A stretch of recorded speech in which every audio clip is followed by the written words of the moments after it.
Hey, Soraya, how's it going? Hey Jeff, how you doing? I'm doing good. Today we have an episode that we've been trying to do since, well, at least since we went to Boulder to see Rain Yep. Parade at Andy's house. Mm-hmm. Andy being one of three founders of, whoa, sorry.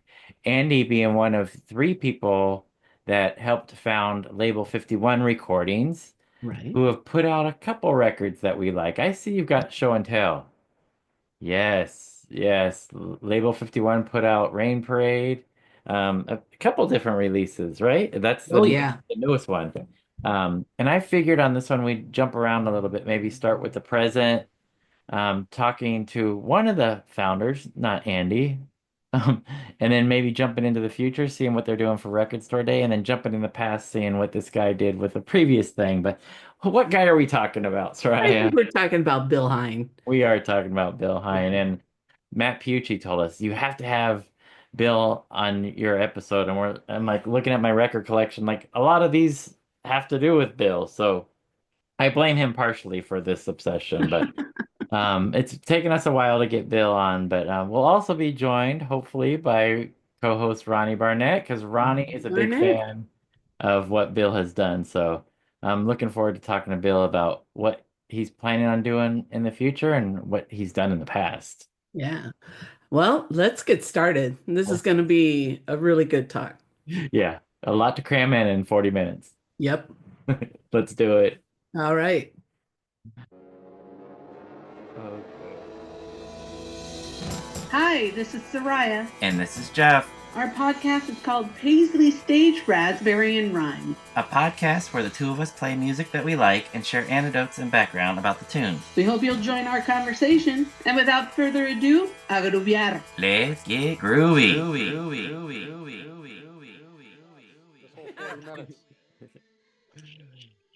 All right, so are we ready?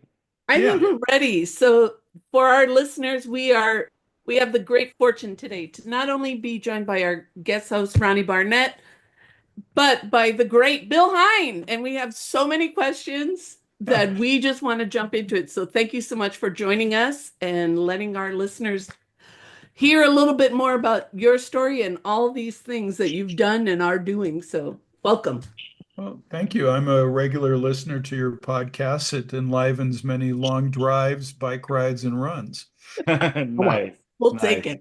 it. We will take that indeed. And we met you personally in Boulder when we were out to see the Rain Parade's show at Andy's house down in Andy's little Yes. living room. So that was amazing. So it was a pleasure to meet you in person. And I've been told by my co-hosts that I'm not allowed to show my stack of records that you're responsible for, But we'll show but one.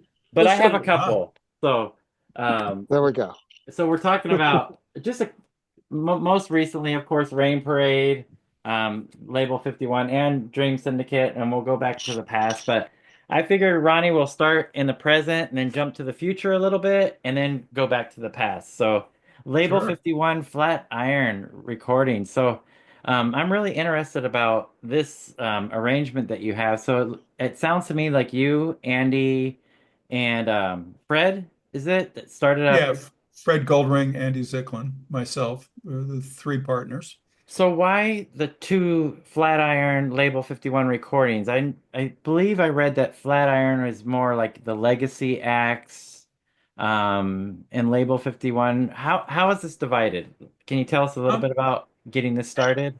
there's no hard rule. We just, well, first of all, I was a record collector from, you know, um, when I first got into music, I was obsessive record collector, and I paid attention to labels. So I was very aware of Charisma label, Virgin label, Island Records in early days, and Brain Records out of Germany and so on. And in the States, the early days of Electro Records in particular, because I was like a Doors fan. And Yes. so I would take a flyer and pick up records that if had interesting album cover was on a label I liked, I'd be like, well, I'll give this a shot. So when we started Label 51 and Flatiron a few years ago, we decided we would have two options, and we'd kind of sort the artists into the two labels, so that they would sort of have personalities on the hope that someone would hear a Rain Parade record going, oh, I know Rain Parade, I love Rain Parade, and then see a Triptides record going, I never heard of Triptides, but it's on label 51. I'll give that a shot, right? So I'm not sure how much people pay attention to label names anymore, especially with so much music consumption on digital services where, either you can't find out the label or you have to really dig through the metadata to find out. But it's something we do. So an indulgence to have Yeah, a I brand appreciate if that. I'm going to do marketing speak. Yeah. So I think like me, I think Ronnie, you're probably definitely like this. For me, it was like Homestead, IRS, Spin Art, Sub Pop, anything that was I saw with a label that had a few records that I appreciated, then they helped build my collection. Ronnie, you were gonna say something? Yeah, yeah. No, I was just going to say, Bill, yeah, I think anybody that's into the kind of bands that you're putting out is definitely the kind of person that kind of checks out other things on the label. And and that would go back to your old label too. I know it's hard not to talk about the past. We're trying to get the new stuff out of the way and then go to your past, Bill. Get it But out of Yeah, the well, way. Ron, did you say get it I out of the way? and I love discographies. I'm kind of a discography fanatic and a family tree fanatic. If you think of Pete Frame or, I obsessively read Record Collector and Ugly yeah, Things and yes, uh, you know, Mojo, and I love when they run discographies on artists or labels. I always like go through and make sure I didn't yeah. miss anything, right? No, no, and obviously you guys, there's a lot of care in these packages that you've been putting out. Like I want to talk about the Frightwig record, which you have it's a gatefold. It's got a 7-inch in it. Um, it just looks beautiful. So you obviously care about the package itself as well as the music. Yeah, we're just a bunch of old vinyl geeks. So for Yeah, us, the vinyl comes first. Of course, digital is important. CDs sell better than I would have expected and are ongoing, yeah, especially with touring artists. But for us, we start with the vinyl and, conceptualizing what the vinyl, what's on the A side, the B side, and if there's a second disc, and is it a gatefold, and yeah, the artwork, and then everything scales from the vinyl.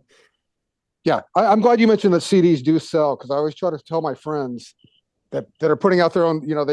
They put all their eggs in this vinyl thing, and a band with a mature audience, they still buy CDs as well. So Yeah, and there are places like Japan where CDs are outsell vinyl, like, I don't know, 19-1 or something. Wow.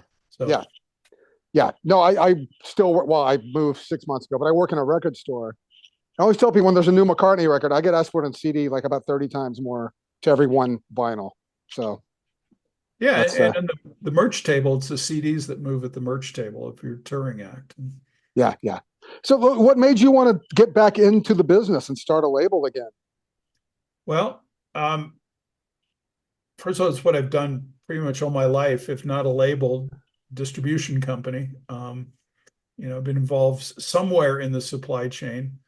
Yeah, And then, oh gosh, about 6 years ago, I got involved in vinyl manufacturing and became a partner in a pressing plant in Europe. And, Andy and I started that and we brought Fred on board. And it just became tempting. We're pressing all this great vinyl for other people, which we continue to do and love to do. But it was like, we should press up some stuff for ourselves. And the aspirations were very modest to start. It's like, well, let's find a couple of artists we like, maybe people we've worked with in the past, and press up some vinyl and sell a couple. And we've gradually raised our ambitions, and now we're very ambitious with it. We've got two great artist rosters, Flatiron Label 51. We work with a few other labels, notably Moon June Records. We've got a great roster, including Stickmen and Soft Machine. And we're continuing to expand that part of our business. And my feeling is people say, well, how long are you going to do this? This is as long as people keep bringing us great music. And I see no reason to stop ever, short of the grave, really. And especially, I give an example, Rain Parade. I mean, I'm sure we'll talk about this more, but Matt and Steven are writing some of the best songs they've ever written. Their live show is fantastic. I'm eagerly awaiting new music they'll be recording very soon. Um, Vicki Peterson and John Cowsill, we've got an album coming out in a few weeks. This is fantastic. We're going to give it a huge Grammy push. I've never won a Grammy. I've honestly never really tried. This record, I'm going to go to the wall to get a Grammy for it. So, as long as there's great music around, yeah, we're going to keep going. What category Grammy for this John and Vicki record? I'm not sure. It's cover versions of songs written by John's two older brothers who have passed away. Bill and Barry Cowsill. And the songs are mostly not well known, but they're great songs. And Vicki and John do wonderful versions. It's kind of Americana, some country, some kind of falls into alternative rock. Beautiful harmonies. And it's a great record. In fact, after this, I should have sent you a link to it. We've got a few singles out now. The album will be vinyl on Record Store Day, and then the following Friday, the full album digital and CD. And they're touring, and it's going to be a big deal. How did I get off on that tangent? Oh, because I asked what category. Because I know yeah. I've heard a couple of the singles, and so I didn't know if it'd be like rock or like you say Americana or folk or And they're making these great videos. They're about tomorrow. I think they're going to shoot their fourth video from it, and they've been self-produced. Vicki and John shoot and edit and produce the videos, and they're wonderful. They're very charming.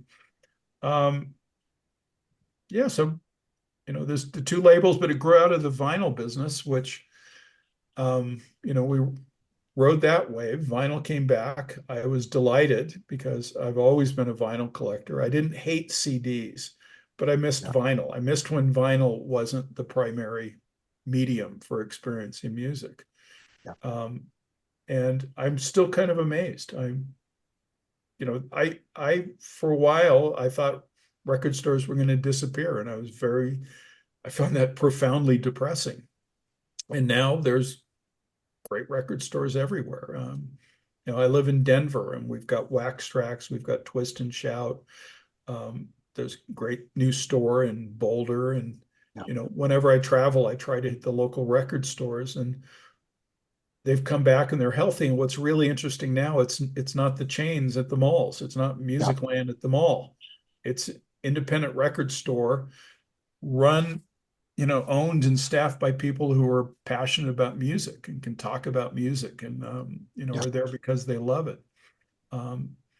So, retail now is a delight. It's no longer a price war with, Best Buy, selling CDs below cost and driving all the independent stores to distraction. It's back to people that love music and vinyl. So interesting times. And I 10 years ago, I would not have foreseen this future. Yeah, no, that's an excellent point. There's no chains anymore. Like you could have a Hot Topic that carries a few records or whatever, but all the record stores, they're all independent. Even Amoeba. And the few like smaller, like Newberry Comics in the Northeast, they really have always had the ethos of an independent store, even though it's a chain. So I kind of count them as indies because they've got that ethos and music loving vibe. No, absolutely. And they do their own pressings of things and stuff. And we want to talk about the other big new release you have coming out on Record Store Day, and that's the Peter Hall sample. Yes. I have heard this record, and it's amazing. If you think you've heard Peter Hall sample record before, people you have not heard, you're going to be very surprised at this one because it's Peter went all out on this one. Would you agree, Bill? He brought in Don Dixon. Yeah. Brought in a rhythm section. Yeah. He's always been a super sharp songwriter. The songs are very, very smart in the best rock and roll fashion. They're Some of them are funny, some of them are heartfelt, some of them are both. Yep. There's one song on there called That Kind of Guy that just kills me. It's basically a character study of an obsessive record collector. And I've been pitching it as like the theme song for Record Store Day. Oh. Yeah. And we had to have a clean version of it, of the song made, because he refers to a legendary Rolling Stones song, which has a word you can't, that was one of these 7 words that George Carlin pointed out you couldn't say on TV on it. So yeah, the whole Sapple record is fantastic, and we have a Chris Stamey record coming out Oh, later yeah. this year in Oh, July. wonderful. Oh, didn't know about that one. And the Peter record, same deal, right? Record Store Day vinyl, and then is it out a week later, like Yeah, John and and Vicky? we've got a couple singles out already. So Yeah. And yeah, I love Record Store Day. So we're using Record Store Day to introduce new music. I mean, I think traditionally it's been like for sort of collectible reissues, things like that. And we've kind of hijacked it to introduce some great new music. Right. And as well, I know Jeff and Soraya will agree, this Rain Parade Crashing Dream coming out records. We're all freaking out because it's an edition of 500, Bill. This is the kind of thing that keeps us up at night. It's actually, we're making more than 500. Oh, you are? Okay, okay. On the Record Store, I think it said 500. Okay. Yeah, because and then the pre-orders went up, so we increased the number. Okay, okay. We're gonna find it, you guys. And it's kind of a deluxe edition, but it's kind of a rethinking of the whole album as well. So yeah, we had them on here, and they were talking about the covers, a different shot of the original cover and stuff, and yeah. Okay. Wait, they substituted a version of Sad Eyes Kill. They went back to the original Sad Eyes Kill. The Flexi. Okay. Jim Hill remastered the whole thing sonically. It's tremendous. And at first, Matt and Stephen didn't think there was enough archive material for a second disc, which I really wanted to do, which we did with Emergency, as you know. Yeah. And fortunately, we work with the guy Dave DeSanzo, who is encyclopedic. In fact, you ought to interview Dave one of these days. He's our go-to. He's our go-to. If we have a question about anything regarding not just Paisley Underground, but he's very knowledgeable there. We'll just ask, and he'll go, "Oh yeah, there was a really good bootleg of that show that's got a great version of this song, and I've got a copy of it right here." And he knows more about Rain Parade recordings than Rain Parade sometimes, and that's not a dig at Rain Parade. That's credit to Dave. So Dave helped curate the second disc. He did that on Emergency too, and we've come up with a great bonus disc. It's highly listenable and great liner notes. So I'm really happy with the package. And this, that's a Rain Parade album that kind of got lost. The band was kind of coming apart. Island Records didn't have much interest in it, and it just kind of disappeared. And when it would get talked about, it was not generally talked about favorably, and in fact, it's a really good record and deserving of some rethinking or reanalysis, or listen to it with unprejudiced ears. It's some of the highlights of their live set come from that album, and so we're real happy with that. And hopefully we'll have another deluxe Rain Parade reissue next year. Like Beyond the Sunset, Bill, a record that maybe came out on Enigma. Probably not that one. Okay, I'm just throwing that out there. I'm just trying to plant a seed. That'd be a great expanded release. Just saying. Yeah, it would, because there were 2 shows recorded. Ooh. And Ronnie, you had mentioned Explosions in the Glass Palace before too. Ah, yes. Well, maybe there's enough Explosions material. We will dig and find out. Ooh, what's great? It will continue then. That's great news to us. Yes, yes. And we've been talking a little bit about the future, meaning Record Store Day, which is in a few days, couple weeks, as we're recording. And we're talking about Vicky Peterson and John Cowsill having a release from Label 51 Recordings, Crashing Dream, the Peter Haas Apple. But there's another one that I'm interested in too, and that's the Wall of Voodoo Lost Tapes. Yes. Can you tell us a little bit about that? Well, I mean, they were lost tapes. I forget whose garage it was. Was it Chaz or someone in the band literally found or what do they call those flight cases that everyone in the music business Oh, uses? like an anvil case. Anvil? Yeah, Yeah, yeah. a big anvil case, full of like tapes. And, from when the band kind of stopped touring and recording, everything went in a couple of anvil cases and in his garage and sat there for years and until he's cleaning out the garage and like, oh my gosh, look at all these tapes. And I think some of them were 24 track tapes and a lot of demos, but fairly well developed demos and live tracks. And it was with it's the post Stan era. Second lineup, yes. Andy Preboy. But again, the Andy Preboy, I love Stan Ridgway solo work. I love Stan's work with Wall of Voodoo, but the Wall of Voodoo Andy stuff is really good. And again, you'll read a lot of stuff like, oh, it was not as good as like the early Wall of Voodoo, and it deserves also reevaluation. Yeah. So we've got the one, I think, double album hitting Record Store Day, and then we're going to have another album of Wall of Voodoo archive material coming out later. Well, and it's not fully Paisley Underground, but we also have another Sweet Relief record coming out that's got a Michael Penn, Amy Mann track on it. Oh, And that's hitting Record Store Day. And Peter Holsapple is on it, covering Billy Swan. Oh, nice. I Can Help. I Can Help. Yep. He did such a good version of it. They've titled the album Sweet Relief. We Can Help. That's perfect. Oh, that is. And Wow. if we go back a little bit, about a year, Sid Griffin, there's a Sid Griffin release, the one of the Long Riders guys. I haven't picked that one up yet. That one I still need to grab, but that's another label You need to grab. 51. He just has been touring with Peter Case in the East Coast. And we released digitally 4 demos from the album just to go out coincidentally with the tour. And I think Sid's done some live recording from his recent tour dates as well. So that's a great record. Finely crafted describes it, and funny and heartfelt. So a great one. I need that one. I definitely need that. Oh, this is all great stuff, Bill. And you know what's amazing, Bill? A lot of people complain.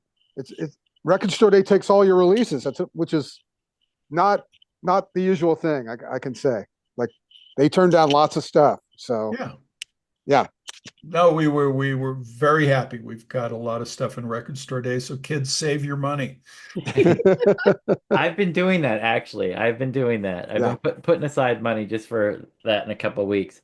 So Ronnie, I know you wanted to go back a little bit in time. So I have a couple records here of people that we've talked to that were on Enigma. Some of our favorite people, some of my favorite records. And I told these guys that, Bill, you're responsible for a lot of my record collection, and I was told to only share a couple, but I have stacks of records. It would have taken up the whole 40 minutes, Jeff. It would have indeed. Yeah. But I wanted to ask Soraya. Soraya, do you know the connection between the Paisley Underground and Motley Crue Too Fast for Love? No. Bill, can you tell us about starting up Enigma and Motley Crue being Well, the Enigma Records label came out of a company called Greenworld, which was an importer and independent distributor. And that was the first business I started. To start with my brother and one other partner, and in the late 70s. And we just sort of gravitated from import records to independent American records, because that was the period where a whole new generation of independent labels were popping up.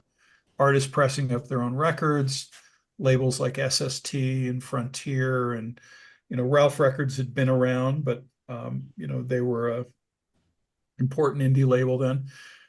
And the sort of traditional independent distributors didn't want anything to do with punk rock or, new wave of heavy metal or anything. So import companies like Green World and Jim and Important started handling all this punk rock and heavy metal stuff that, when college radio was starting to get a little traction, more listeners then. And it was an interesting time. And we distributed the first Motley Crue record and ended up signing Motley Crue to what became Enigma Records. We didn't even have a name for the label. And, in fairly short order, sold all our rights to Elektra Records. But, that was the first Enigma release, although it predates the naming of the label. And then we went from there. And eventually the label got more interested than the distribution company. We sold the distribution company and built the record label. Wow. So the label started with like a huge release then. I mean, that's amazing. Like, so you didn't flounder around for a while. You put out this Motley Crue and yeah, look, our business plan wasn't to get lucky, but we got lucky. Leather Records was the label, I remember. That was their name, and we just adopted it because leather with the umlaut. Don't forget the umlaut. Yes, that's right. That's the only good record they ever made. I'll just say that. I'm with you, It's a Ronnie. great record. I love that record. Yeah, no, it Me is. too. I do too. We were disparaged for, you're working with Motley Crue. Some of the too cool for school people did not like that. And it's like, come on. It was fun working with Motley Crue. So hit records are fun. Yeah, no, right. Yeah.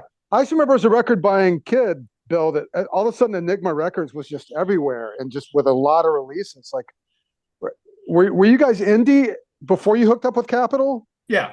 I mean, that was, Motley Crue was right around like December 91, January 92, or sorry, 81 and 82. And, later that year we released Berlin. Yes. I think we would have signed Rain Parade about then. We started distributing Steve Wynn's label down there. We even were one of the distributors for the Bangs single. And when I reconnected with Vicky Peterson backstage at a Rain Parade Dream Syndicate concert in London about 2 years ago, I said, do you remember when you guys would, your mother would drive you down to our warehouse with the Bang single to drop it off? Vicky claimed to remember that. I'm not sure she really did, but it was nice. Yeah. But those days also everyone was friendly. It was a nice scene. SST Records. We were in Torrance, California. SST was a couple miles away. Frontier Records was in the Valley. We were all kind of friendly. We were competitive in a way, but the bands were friendly. Even though you would have kind of Paisley Underground bands and kind of hardcore bands, and everyone was friendly and respectful, and there wasn't really, I didn't don't remember any kind of jealousy or undercutting. It was like when someone would do well, a band would do well, everyone was happy. It was a really great positive scene. And I think that's one of the reasons so much great music came out of it, was that kind of peer group support. But Bill, you have to tell us how you ended up distributing Gasatanka Records. I actually forget. I'm looking forward to this Bill Bartell movie that's coming out, which looks amazing. I saw the trailer for it. Yes. We knew Red Cross, and because they were local. They were out of Hawthorne or something. We were by this time we'd moved our offices to El Segundo by LAX. And again, because everyone kind of knew everybody, I can't remember what the first Gasatanka record we distributed was, but Bill Bartell was a one-man show and he had a day job. So we actually pressed the records for him, distributed them, and then and they all sold, like White Flag Records kind of sold modestly. They were all kind of funny. Yes. But then he signed Red Cross and did the Teen Babes record, which started doing really, really well. And we started doing the marketing and promotion for it. So we kind of became the label for that. And funny enough, we had an agreement to sign then, with the blessing of Bill Bartell, sign Red Cross directly to Enigma. And they walked away from the deal after we paid them in advance. It's in their book. I read the Red Cross book recently, and they've got a funny story. They apologize for the prank calls they used to make to Enigma. Yes, yes. Do you remember those? I wanted to ask about that.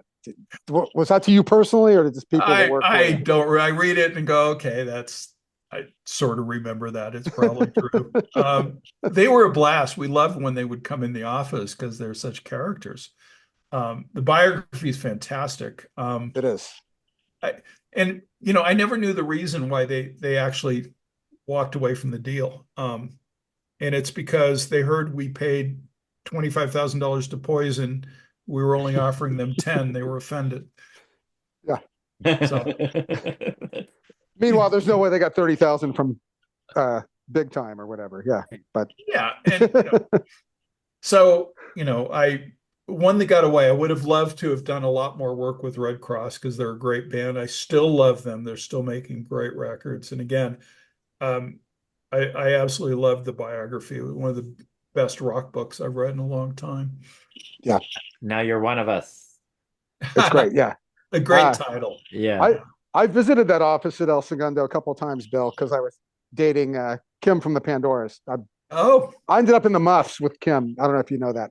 No, I did not know that. Yeah. 29 years. But anyway, yeah, when I first moved to LA, they were on your label, and I went to a Christmas party there. Yeah. So that's funny. We have a music publishing company we've started recently, and we're administered through Wixon Music. And yes, Randall Wixon started out managing the Pandoras. That's right. Well, now he works with like Tom Petty and the Doors. Yeah. Right? No, huge music publisher. Yes. So good for him. Great guy. Okay. So Bill, you don't have bad memories of Bill Bartell, because you'll see in the movie how he pestered a lot of us a lot, to put it nicely. Yeah, but that was, look, a lot of the bands pestered us. A lot of it was rock. It's rock and roll. Yeah. No, we were all, and he would. I remember when he came in dressed as a policeman once or something, and we thought it was a joke. Turned out he was a policeman. Wow. Yeah. I saw him graduate. It's true. So we have to talk about Poison, Bill. How did you so since Motley Crue was your first like big release, did you kind of stay in the metal thing after that a little bit, or how did you? Especially the early days of those glam bands, the major labels had zero interest in them. Yeah, and they were selling out clubs. I remember seeing Poison Country Club right around the time we signed them, and they sold out the country club in the San Fernando Valley. That was a very big club. Yeah. And major labels were just not interested. And so it was a great opportunity for us. And, now you think of a band like Poison, big commercial act all over MTV, all this. They were very grassroots and, very much, although they're not a punk band, they had a very much DIY ethos. They're more or less living in a storage space. They would spend their days handing out flyers up and down the Sunset Strip, and extremely hardworking band. I mean, it was Stryper was another one, incredibly hardworking band with a real audience. You'd listen to the songs and go, this is melodic and tuneful and hooky, and they've got a fan base, and like, why not? This is really interesting music. I'm still working with Stryper, like how many years now? Wow. 42 years later, and put out a Stryper record last year. We got another one coming out this year. So, wow. I mean, Enigma was never genre specific, and that kind of went with the name, but we liked working with bands who we thought were really hardworking, great music, doing something a little different, a little off. Yeah. Flaming Lips was another band we signed Oh yeah. mid 80s. Well, I I don't think anyone at Enigma can claim to have discovered the Flaming Lips. They literally walked in our office in El Segundo and dropped off a limited edition pressing of the first record that they'd done themselves. I think threw it on the turntable, and I can't remember how quick it was, but it was like, a few seconds into it going, what the heck is this? Oh, this is amazing. Have to sign them. Yeah. And they're from where? Oklahoma? Yeah. Yeah. Yeah. So that was just, they walked in the front door without an appointment, dropped off a record. So You let them keep that artwork too, Bill. That's one of the most heinous album covers. I love their album cover. The second one is epic. The second album Yeah. had the gatefold and the Oh My God record. Yeah, incredible. You guys Enigma would stick with a band too, like even say like a Plan 9 or Game Theory. I mean, you would put out a lot. Those bands couldn't have been really selling a lot, and you stuck with them. Well, look, if we liked the music and it wasn't losing money, it was like, yeah, let's do another one. And it's surprising what some of those records have done over time. I'm delighted when I go to a record store now, and the Enigma catalog some of it is at Universal because it went to Capitol and then Universal, and some of it went to Restless, then to Rykodisc, and now is at Warner. And I'm delighted to see people continuing to reissue some of these records, continued interest in these bands that, I first started working with 40 years or more ago. And a lot of these records were not hits. They sold modestly. They got college radio airplay, some good press. They did some touring.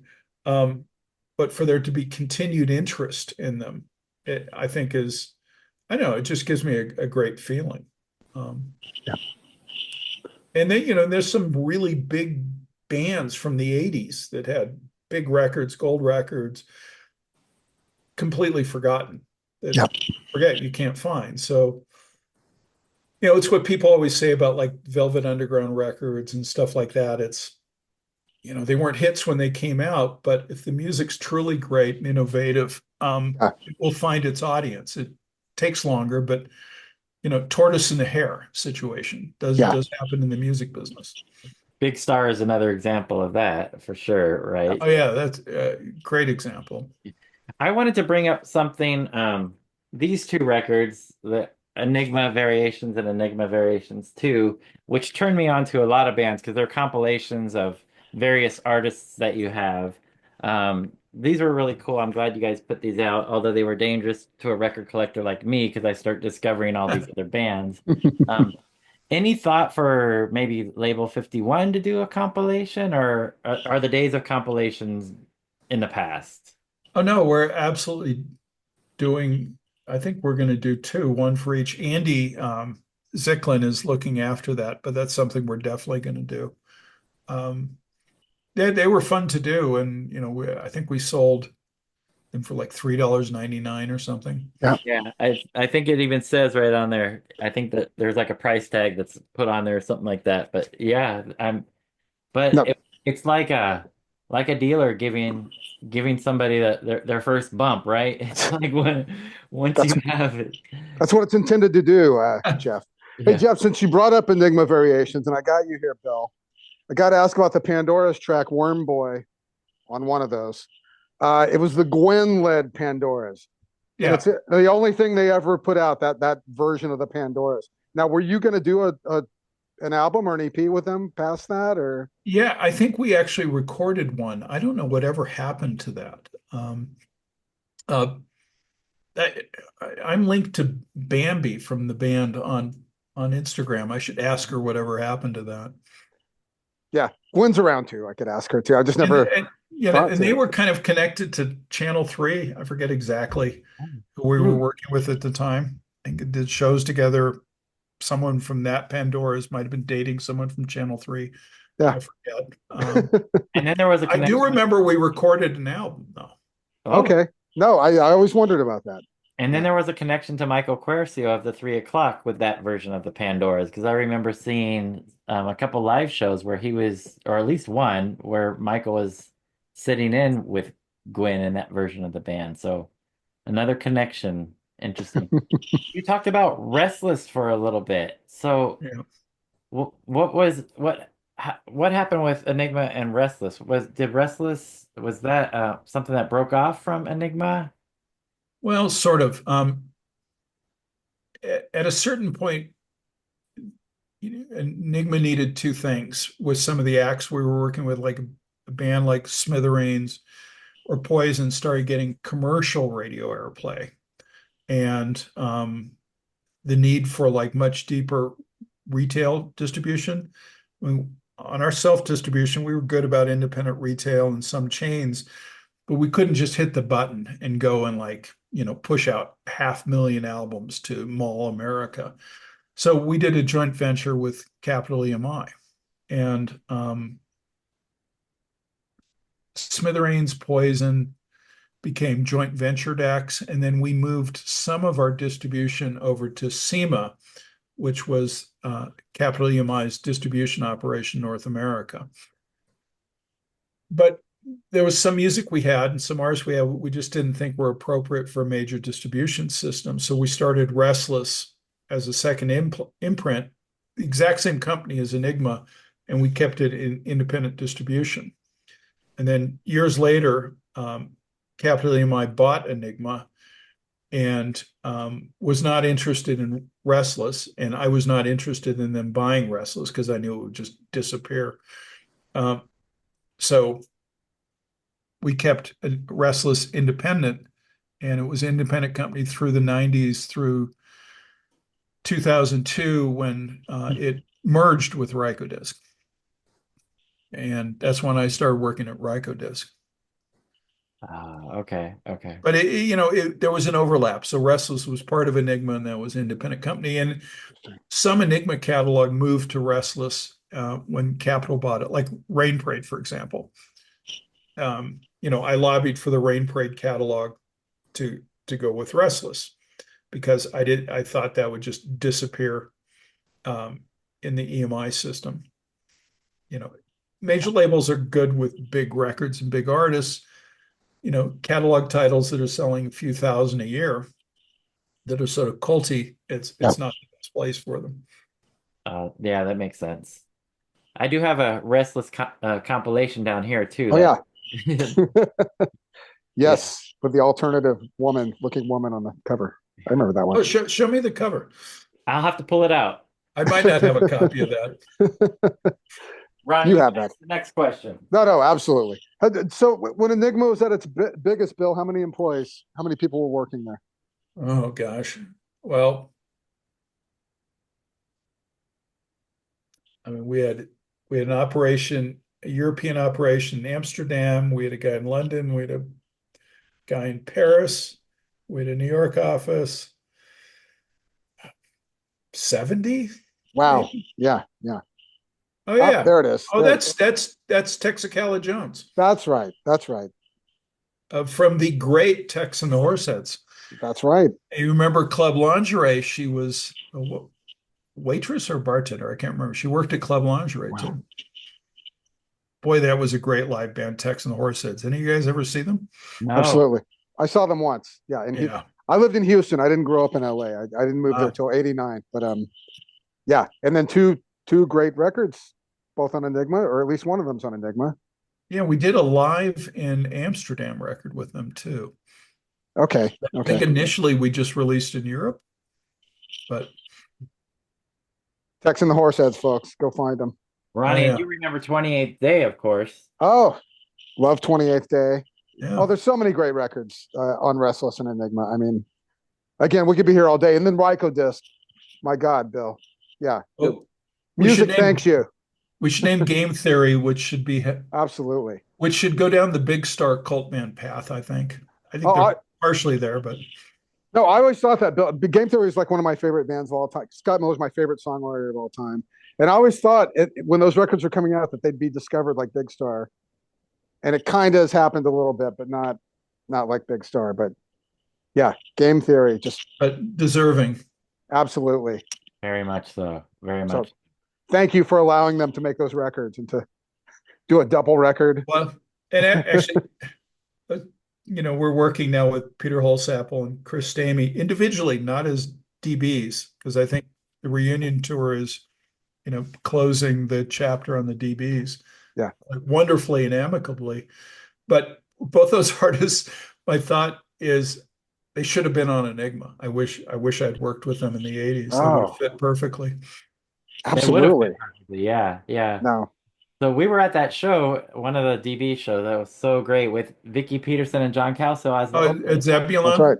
Yeah, Zebulon. Oh, I was there. Oh, I missed you. Yeah, that was a great show. That was a great show. Yeah. So I'm glad we did get to see them. I did not realize that is the possibly the end of the DBs. So I think so. I mean, they're not talking about doing anything else, but they have the vinyl reissues and the tour. So if it is the end of the DBs, they wrapped it up in fine fashion. Indeed. No, and they would have been. I still can't believe those records didn't get an American release when they were new. It's mind blowing. Would have been perfect. That was when I had the Green World, the import company. We were importing them. I think they were on the Albion label or something in the UK. Yes, yes, bringing them in. Nice. Did you import in the cassette in a can version of the first album? I can't remember. Did Bob Say work at a Green World? No, he was at Gem. He was at Gem. Okay. Gem West, and of course, now he has a great record store on Ventura Boulevard, Freak Beat. Yes, love him. I'd love to have a roll of those Gem stickers if anybody's got them. No, Gem was a legendary importer and distributor, and the Passport label did some really interesting stuff. Yeah, I think they were the first ones to put out Big Star Third. That's right. And they did. I think they did the. Who's the guy from the Bongos? Drums Along the Hudson. What a great album that was. Yes, Richard Barone. Yeah. Yes, Richard Barone. Yes, but the drums that was on PVC, which was Gem. Which was just a side label to Passport. Yep. We could talk records all day, Bill. Thank you for being here. Yes. I can talk records all day. Yeah, I am so appreciative of you, Bill. Obviously, from some of those early Enigma records, and you're still doing it, and I'm very appreciative. Label 51 is definitely on my radar now. And at first I didn't even realize the connection with Enigma, to be honest. So I'm glad that you're still doing it. I'm glad that we're still getting Rain Parade records, Soraya. Can you believe that? We're still getting Rain Parade records. Yes. We got so many other bands too. Yeah. Absolutely. Yeah. We appreciate you, Bill. And I do want to. Can I plug a couple things? Yes. Absolutely. Well, we put out a great Dream Syndicate live anthology last year. Yes. It covers their whole history. It's just a fantastic record. And Steve Wynn has a book out, which I adored. Very good. Yes, that's it. Yeah. A bonus DVD with it. Yes. Great documentary, folks. And I saw Andy and I caught Steve Wynn doing reading from his book and at the Rough Trade store in London a little while back, which was great. Wow. So again, it's like a golden era for rock books. I'm astonished by how many great rock books. I've got the Bangles book sitting on my nightstand. I just picked that up.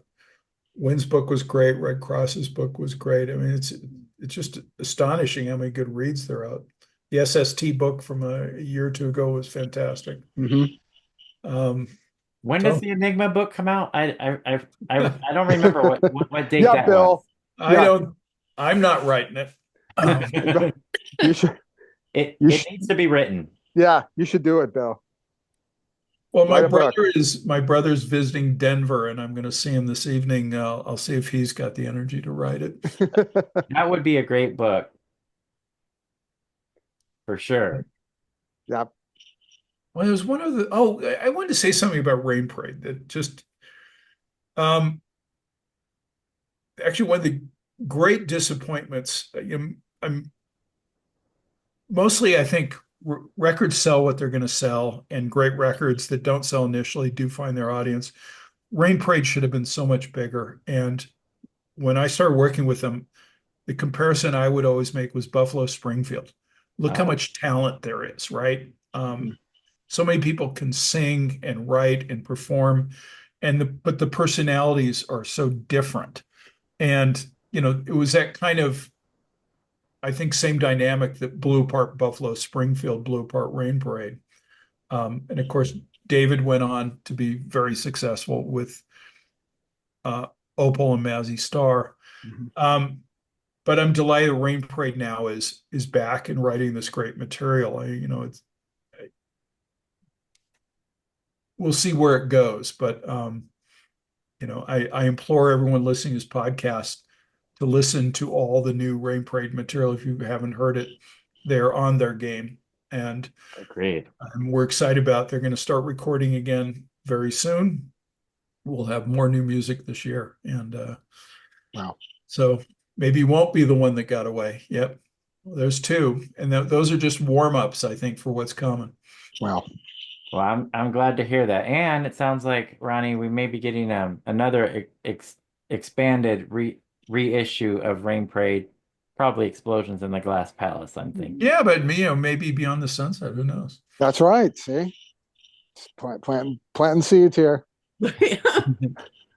Bill, you've gone into freeze frame. I wish I could do that too, but it's been great Oh, having that's you a here. very awkward. Don't screen cap that, please. We appreciate you talking to us, though. Absolutely. 100%. No, look, I genuinely love the podcast. Thank you for doing it. Thank you for keeping music like this alive. Absolutely. It makes us happy, doesn't it, Soraya? Absolutely. And I'm going to suggest that you interview Dave DeSanzo. I will connect you Yeah. on. I'll Again, write he's our it down. go-to. He's our go-to when we need to know anything about Paisley Underground or music of that era or of obscure garage or psych from any era. So he is the oracle. Great. I like that. Sounds like we need to tap into some of that. Yes. Just to have fun. Yeah, meeting and talking to somebody. That'll be fun. All right. Yeah. Well, thank you, everyone. It's been a delight. Thank you, Thank you Bill. so We much. appreciate your time so much and appreciate everything that you've done. Well, We'll see you. I'm humbled.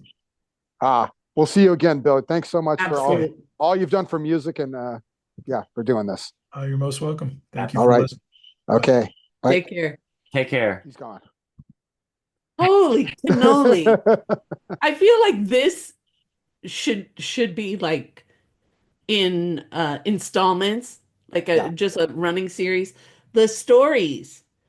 But one of the things that I kept writing down is look at how, I mean, and we just, we really just kind of skimmed the surface. Yeah. That's a really good ear for what, that's a really good ear for what people are going to be driven towards, but also it's a ballsy thing to invest in a band and go, hey, I'm here for the long haul. You'll find the audience will find it. I'm here to keep investing in really good music. And I thought that's my big takeaway. Is like this is a time where he was mentioning now that he was talking about record stores. Record stores are now kind of these indie spirited places now with people who are passionate about music. And I'm seeing his label is the same thing. People who are really passionate about music and want to put a good product out there and give it to the people who are going to find it anyways. I just thought that was cool. Yeah. No, hey, as you guys probably know, forget musicians. I'm a fan of music executives. And wow, Bill just blew me away. First off, so humble, but just all the as he kind of just laid that out, it sounded effortless, right? Oh yeah, Right? I was in the import business, and then yeah, we got offered Motley Crue, put it out, and huge hit, and just you know what I mean? Just oh yeah, and then we got distributed by Capitol. You know, we signed Poison, but then we hooked up with Capitol and blah blah, and then we did this. I mean, it's unbelievable, and like you say, we barely scratched the surface Oh, yeah. on Enigma. I mean, we could do a 5-parter and just talk about the bands we didn't talk about, the Cramps and all sorts of stuff. Oh, yeah. All other offshoots that Enigma had that we didn't mention. Um, wow. I just and then for him to not be jaded at all and to be so humble and then just have this new label going, which is obviously done for the love of putting out music he likes. Obviously. Yep. Yep. Yeah. You could tell it's like a passion project. Yeah. There's no equivalent of Motley Crue on that roster. I mean that, you know how I mean that. Like no cash cow kind of only for the money. I'm not saying he only did Motley. It was nice to hear him say that he's a fan of that Motley Crue record too. I Right? am too. I just like like- Too Fast for I Love. love that. I do too, and I mean it is their best record. Agreed. Yeah, Can we also discuss 42-year working relationship with Stryper? Yes. Yeah. Yeah. You know, that's being invested. no, and that shows you something right there. Stryper, yeah, and people now don't probably know, but Stryper was huge. Like they had a couple records that were huge. Yeah, and look, if you close your eyes, Stryper, they are a good pop rock band. Look, they when they hit the scene big and like started, had these hits going. Yeah. Poison, Cruise, Stryper. I mean, There's a friend of ours, Michael Simmons. He's got one metal record in his collection. It's a Stryper album. Oh, Get is it. that right? Yes. And they're still they're still touring. My buddy Dirk just went to see them like 3 They or are. 4 months ago, and he said they were amazing. To be fair, I don't think they've been going. I think they took a big break there. Yeah. In that 42 years. Yeah. But still, yeah, no, they tour all the time. I'm not sure if they. I'll put this out there too. Folks always wanted one of those Stryper Bibles they throw out. I know Oh, it's just a sticker on a Bible, okay, but I still want it. So you never know. Someone might have that roll of gem stickers and the Yes. Stryper Bible stickers. that's why I lay that out there. You never know who's listening. Yeah. And But, the devil tried to put them down, but they're back. There you go. No. The other thing that really stuck with me is as he's talking about Red Cross, and I mean we went through the episodes of the documentary, the book, talking about these episodes with Red Cross, and he goes, the one that got away, Yeah. the one that got away, and then $15,000. and then reflecting back on Rain Parade, maybe this will be that way they won't be the one who got away. Yeah. I mean that takes. I mean, I just find it interesting that how many years have passed since that episode. Yeah. And you just go, yes, still the one that got away. Yeah. And Bill Bartel did not drive him crazy. Hey. See, and he wants to see the documentary, which I Of think course. the two of you, I mean, Ronnie, you were in it, but Jeff, you've seen it. Yeah, it's amazing. It is amazing. Yeah. You'll like it. You'll have a chance somehow to see it soon. Oh my God. Soraya. But yeah, I mean, game theory. And then I just like hearing about Jeff and I mean, you too, Ronnie, we love these bands then. And then now we've got new material, Rain Parade, new material, Peter Hallsapple, new material, Chris Stamey.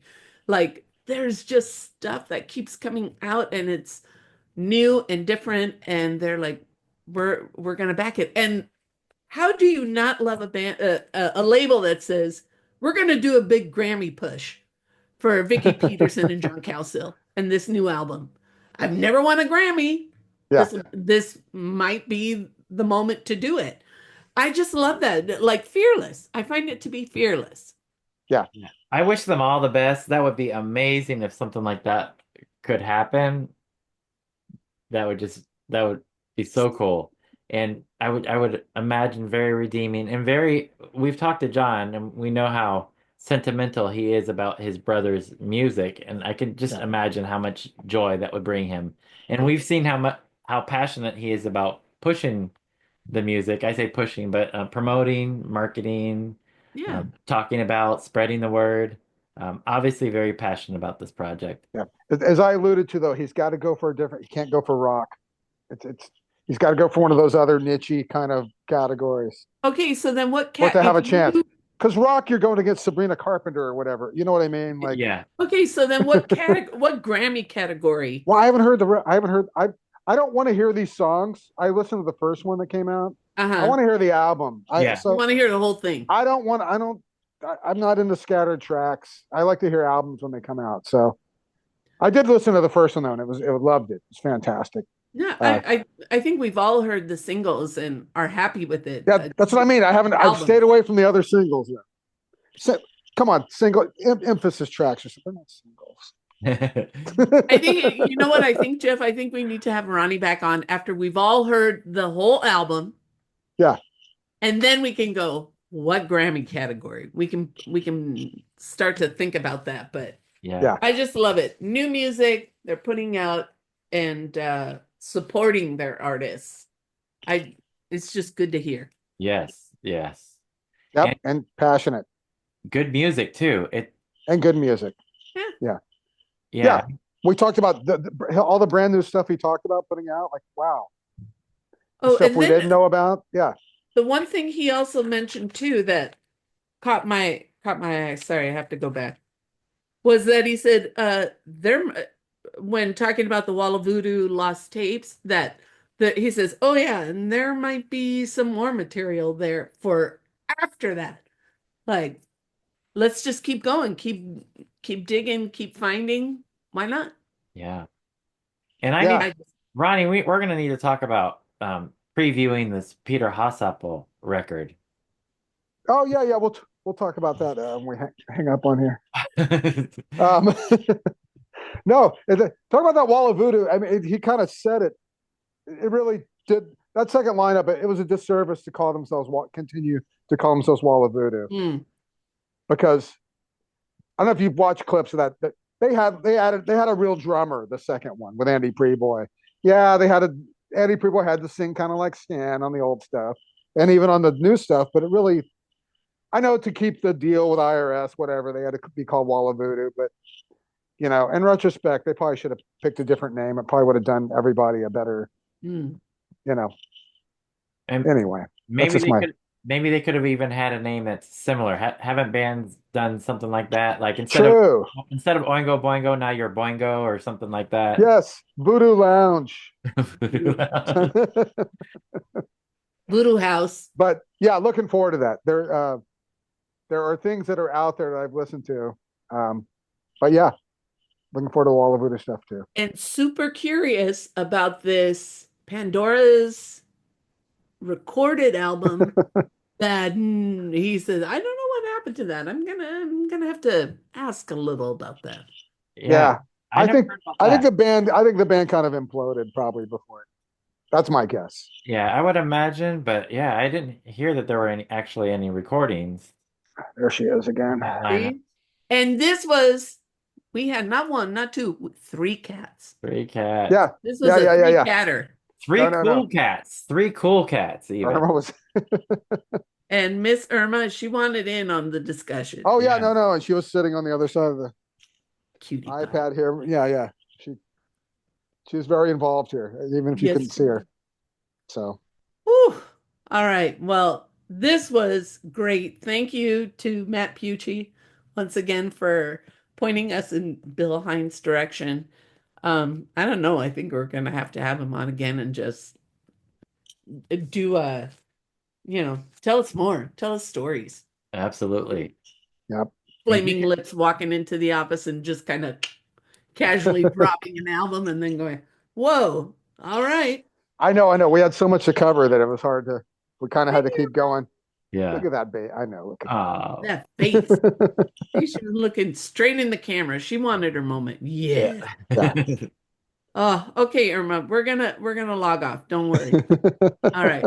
Oh, mi gente, agruviar. Groove on, Paisley people. Woo! Yes.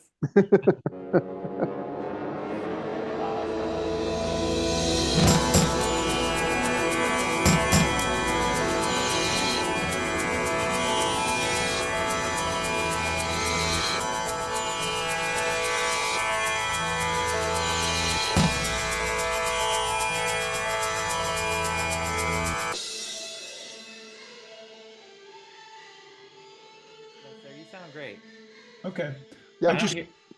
I just got off a Zoom with Vicky Peterson and John Cowsill. Oh, Ah, we plan on They talking. said to say hello. Oh, nice. Oh, love them. we love them. Sweet, sweet folks. Everyone knows that though. That's here. Yeah, Yeah. we've got an album of theirs coming out very soon, which we're quite excited about. And I hope you ask me questions about. We will. Yeah. We will. We'll try to push the new stuff, Bill. Don't worry. Ah, We won't get in the weeds like with Bob Lefsitz. I don't like getting in the weeds. No, I love his podcast. I think it's great. Yeah, I mean, How you doing? You doing? Are you able to survive on your royalties? He's not afraid. He I asks remember that every time. Yeah. I got Tony Levin, Peter Gabriel, King Crimson bass player, and Oh yeah. The stick. The world's nicest guy, and I got him. He wasn't familiar with left sets, but I helped put together and get that interview. And he had never heard left sets before, so when he started getting questions about how many times you've been married, how much money are Yeah. you making, Yes. Tony was game, and he was like, "Whoa, you go deep." Yeah. Yeah. Yeah. Are we going to see you, Bill, or are you going to stay off camera? I don't know why the camera's not starting. Let me hang on a second. The start video at the bottom. Yeah, I think the camera's on. Is you don't have like a blocker, do you? Like a slide or Hang on. a little clip? Because it shows that it's on video. Oh, there we There go. you Hey. are. There you are. There I am, and there's my cat. Oh, we are a Aw. cat episode. We are a very Yeah. cat-friendly episode. Yes. Yeah, there's actually two cats here. Usually one of them joins a Zoom call. No, and look who just came here. Irma. There's Oh. Irma. We are cat accepting. We are. Yeah, nice little calico. My Yes. other cat is a calico in the corner. I don't know if you can see her. Oh yeah, yeah. Oh, I yeah, see yeah, yeah. that. The bath in the Aw. sun. In the sunlight, yeah. Gab. We could just talk cats this whole 40 minutes.